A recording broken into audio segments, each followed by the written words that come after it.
História da Redenção, capítulo 32. O Pentecostes.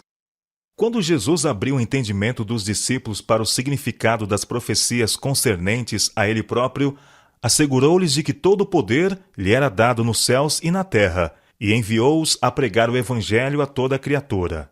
Os discípulos, com o súbito reavivamento de sua velha esperança de que Jesus haveria de tomar seu lugar sobre o trono de Davi em Jerusalém, indagaram: Senhor, será este o tempo em que restaures o reino a Israel? O Salvador, em referência ao assunto, pôs a incerteza em suas mentes, replicando que não lhes competia conhecer os tempos ou as épocas que o Pai reservou para sua exclusiva autoridade.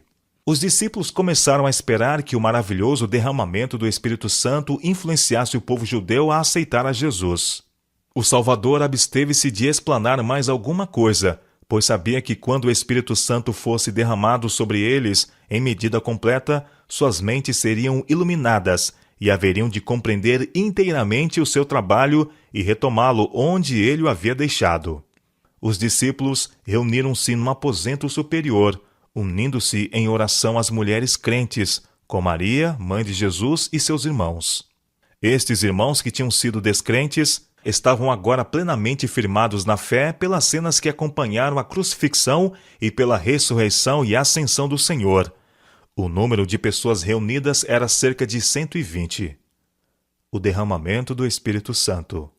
Ao cumprir-se o dia de Pentecostes, estavam todos reunidos no mesmo lugar. De repente, veio do céu um som, como de um vento impetuoso, e encheu toda a casa onde estavam assentados. E apareceram, distribuídas entre eles, línguas como de fogo, e pousou uma sobre cada um deles. Todos ficaram cheios do Espírito Santo e passaram a falar em outras línguas, segundo o Espírito lhes concedia que falassem.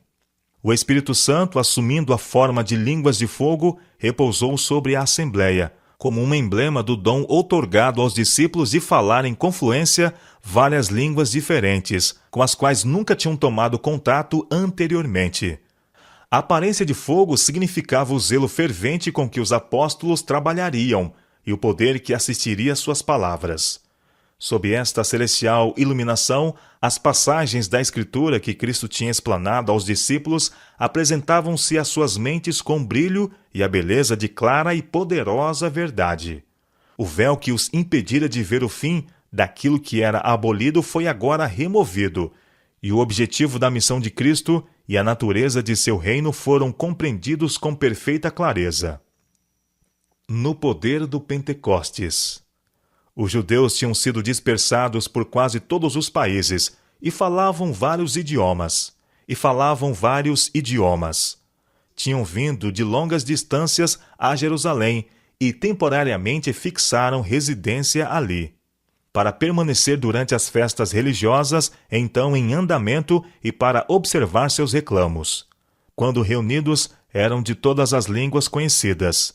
Esta diversidade de línguas era um grande obstáculo para o trabalho dos servos de Deus em anunciar a doutrina de Cristo nas partes mais afastadas da terra.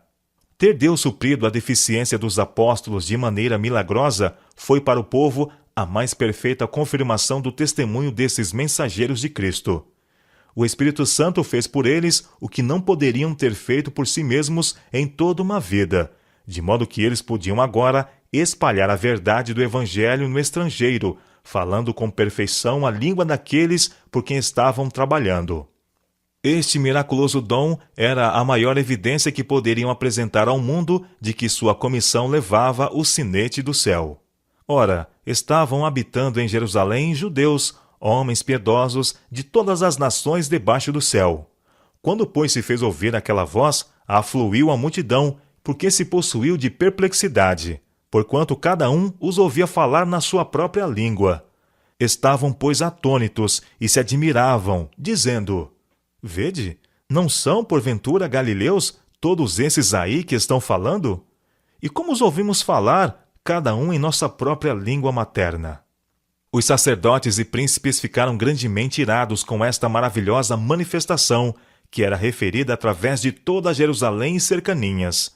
Mas não ousaram demonstrar sua má disposição, por temor de se exporem ao ódio do povo. tinham levado o Mestre à morte. Porém, aqui estavam os seus servos e letrados homens da Galiléia, mostrando o maravilhoso cumprimento da profecia e ensinando a doutrina de Jesus em todas as línguas então faladas. Eles falavam com poder das maravilhosas obras do Salvador e desdobravam aos seus ouvintes o plano da salvação na misericórdia e sacrifício do Filho de Deus. Suas palavras convenciam e convertiam milhares que as ouviam. As tradições e superstições inculcadas pelos sacerdotes foram varridas de suas mentes, e eles aceitaram os puros ensinamentos da palavra de Deus. O sermão de Pedro. Pedro mostrou-lhes que esta manifestação era o cumprimento direto da profecia de Joel, na qual vaticinou que este poder seria derramado sobre homens de Deus, a fim de capacitá-los para um trabalho especial. Pedro traçou a linhagem de Jesus em linha direta à nobre casa de Davi. Não usou nenhum dos ensinamentos de Jesus para provar sua verdadeira posição, pois sabia que seus preceitos eram tão grandes que isto não teria nenhum efeito. Referiu-se, porém, a Davi, a quem os judeus consideravam um venerável patriarca de sua nação. Disse Pedro: porque a respeito dele diz Davi: diante de mim via sempre o Senhor, porque está à minha mão direita, para que eu não seja abalado. Por isso se alegrou o meu coração, e a minha língua exultou.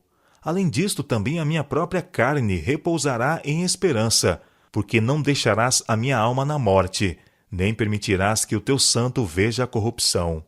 Pedro aqui mostra que Davi não podia estar falando em referência própria, mas definidamente de Jesus Cristo. Davi morreu a morte natural como outros homens. Sua sepultura, com o venerável pó que continha, tinha sido preservada com grande cuidado até aquele tempo. Davi, como rei de Israel e também como profeta, tinha sido especialmente honrado por Deus. Em profética visão foi-lhe mostrado a vida futura e o ministério de Cristo.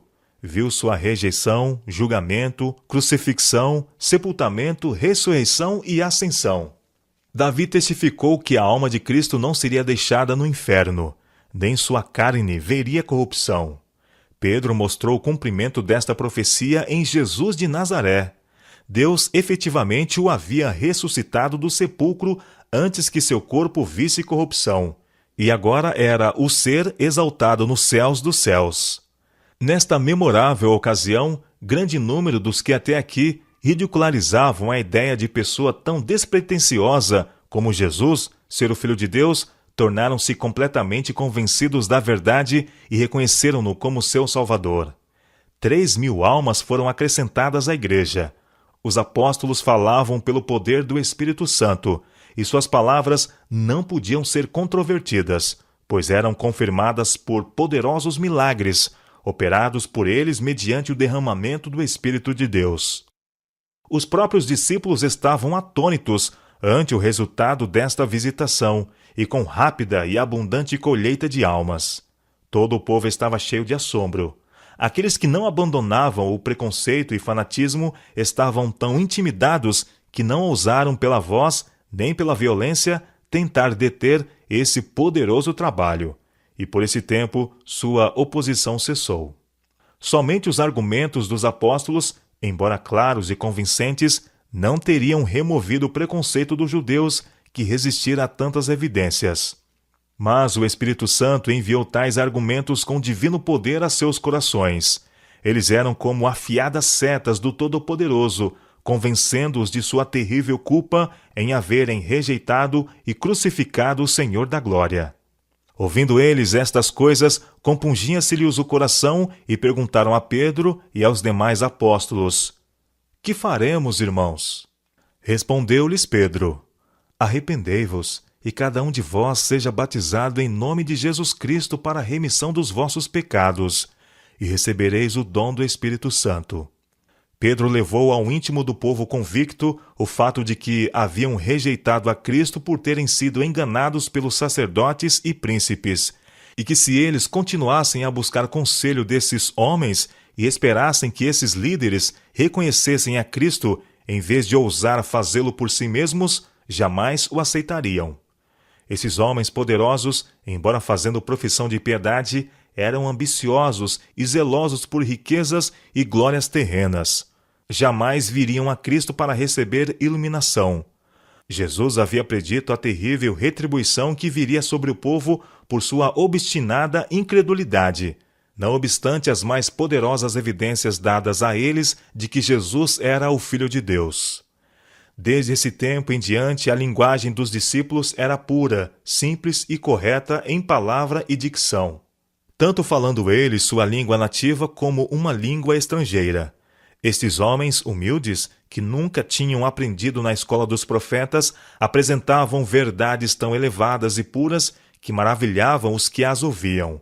Eles não podiam ir pessoalmente aos lugares mais afastados da terra, mas estavam ali para a festa. Homens de todos os quadrantes do mundo, e as verdades recebidas por eles foram levadas para seus vários lares e anunciadas entre seu povo, ganhando almas para Cristo. Uma lição para nossos dias. Este testemunho com respeito ao estabelecimento da Igreja Cristã é-nos dado não apenas como uma parte importante da história sagrada, mas também como uma lição. Todos os que professam o nome de Cristo devem aguardar, vigiar e orar com um só coração. Toda diferença deve ser posta de lado, e a unidade e o terno amor de uns para com os outros permear o todo. Então nossas orações poderão subir juntas ao nosso Pai Celestial com vigorosa, fervorosa fé. Então poderemos aguardar com paciência e esperança o cumprimento da promessa.